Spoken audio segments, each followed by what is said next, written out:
네, 안녕하세요. 김프로입니다. 오늘은 엔비디아의 실적 발표 이벤트를 이용한 종가 베팅 매매 스킬에 대해서 간단하게 좀 다뤄보려고 하고요. 일단은 최근에 시장에서 가장 많이 나오고 있는 말들이 1월 달에 반도체 이제 주도 섹터가 탄생을 했을 때 이제 뭐 CXL, 뭐 온디바이스 AI 이런 말들이 좀 많이 나왔었잖아요. 그러다 얘네는 살짝 죽고 최근에 가장 많이 나오는 단어가 뭐냐면 HBM입니다.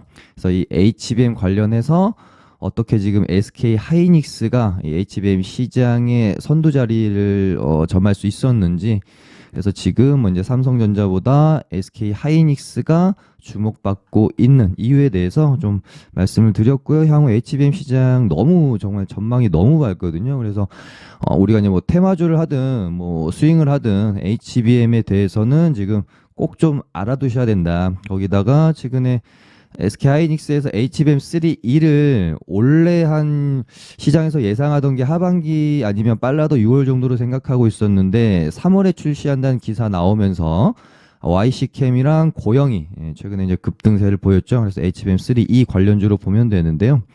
뭐 이런 부분도 이제 블로그에 좀 썼고요. 이 다음에는 이제 하이닉스 관련주들에 대해서 한번 써볼 예정이니까요.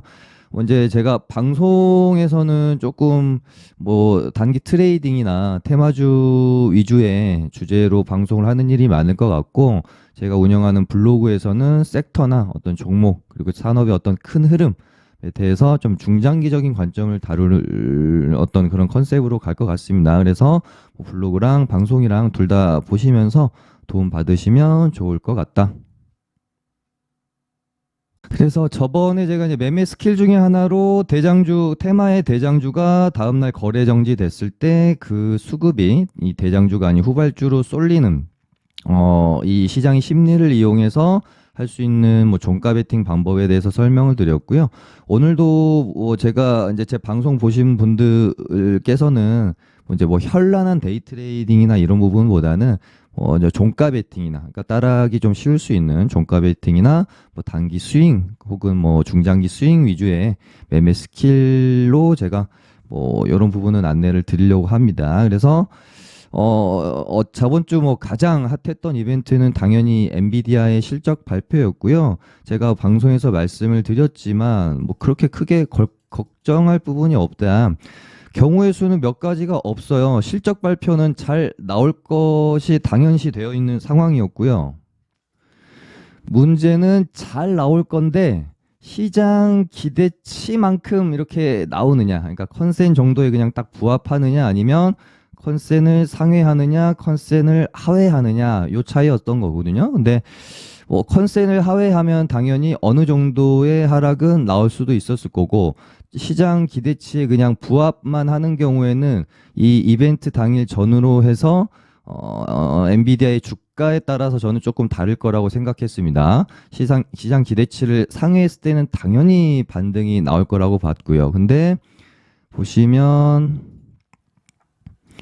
엔비디아 실적 발표를 앞두고 나스닥이 한 3일 정도 빠졌죠. 그러면서 엔비디아도 뭐 한 낙폭만 치면은 한 8에서 10% 정도 이제 하락이 나온 상황이었습니다. 그래서 이벤트 발표를 앞두고 만약에 엔비디아를 비롯한 이제 시장이 올라와 있는 상황, 그러니까 기대감으로 이미 올라와 있는 상황이었다면은 저는 뭐 엔비디아 관련주를 종가 베팅을 하지 않았을 거예요. 근데 그러니까 기대감으로 이미 주가가 오른 상황이 아니라 우려감으로 주가가 빠져 있는 상황이었기 때문에 시장 컨센을 조금 하회한다라고 해도 그렇게 큰 하락이 나올 것 같지가 않고, 시장 컨센서스를 부합하면은 이미 한 3일 동안 빠졌기 때문에 어느 정도의 반등은 나올 수 있고, 만약에 시장 컨센서스를 상회했을 경우에는 워낙 3일 동안 또 많이 빠졌으니까 자기 실은 매물이 나올 게 나왔으니까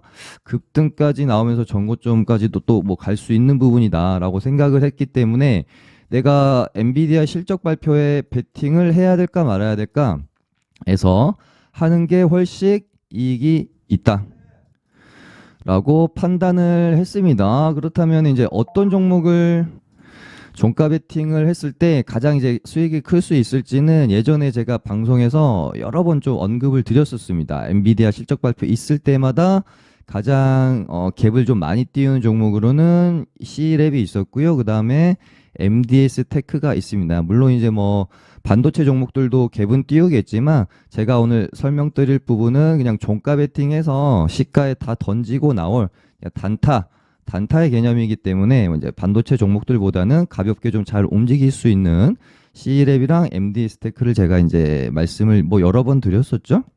그래서 이제 C랩 같은 경우에는 엔비디아가 처음으로 수면 위로 정말 핫하게 주목을 받았던 시점이 있었죠. 이때 엔비디아가 실적 발표가 나오고 애프터장에서 제 기억으로는 20 몇 프로가 오르면서 이때 이제 C랩도 이제 갭을 뭐 24% 뛰고 상한가 가고 다음날 이제 갭까지 뛰었던 적이 있는데요.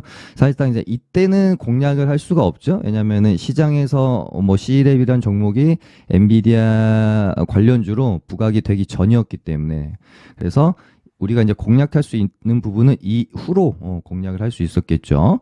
그래서 23년 1분기 때는 뭐 우리가 이제 알 수 있는 부분이 아니었기 때문에 제끼고 23년 2분기 엔비디아 실적 발표가 있었을 때인데요. 이때도 사실 뭐 시장 컨센서스는 굉장히 호의적인 상황이었기 때문에 베팅을 한번 해볼 수가 있었다. 그래서 요날 23일 날 종가 베팅을 했다면 저도 실제로 앞선 이 세 번의 매매를 전부 다 했었습니다.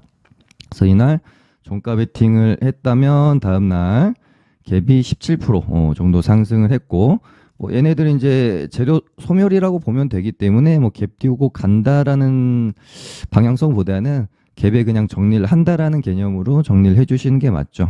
그래서 23년 2분기 엔비디아 실적 발표 때 C랩을 종가 베팅 했다면 다음날 17%의 수익을 좀 얻을 수가 있었고요.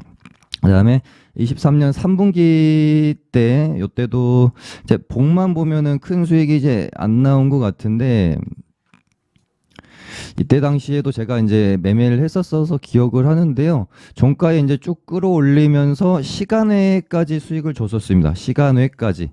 그래서, 정확하게 제가 기억은 나진 않지만, 한 5% 언저리까지 시간외가 좀 오르다가, 저도 이제 적당히 그냥 팔고 나왔는데 갑자기 시간에 뭐 막타임이랑 앞두고 차익 실현 매물이 쏟아지면서 그러니까 요때 당시에는 그렇게 이제 엔비디아의 실적 발표가 시장에 핫하게 이제 받아들여지지는 좀 않았었죠. 하지만 종가 부근부터 내가 이제 좀 물량을 모아갔다라고 하면은 또 한 뭐 최소 3에서 많으면 한 7, 8%의 수익을 줄 수 있었던 그런 이벤트였다라고 보시면 될 것 같고요. 그 다음에 요번에 이제 23년 4분기죠.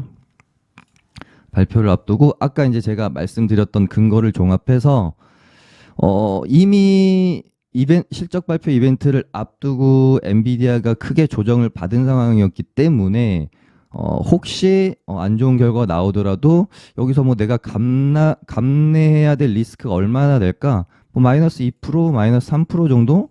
밖에 안 되지 않을까라고 저는 생각을 했습니다. 근데 잘 나와서 엔비디아가 뭐 급등을 해준다라고 하면은 뭐 한 10에서 그 이상을 기대할 수 있는 상황이었다라고 이제 합리적으로 가성비가 나오는 자리다라고 판단을 한 거죠. 그래서 저도 이제 매매를 해서 다음날 그냥 미련도 없이 시가에 다 던지고 나왔습니다.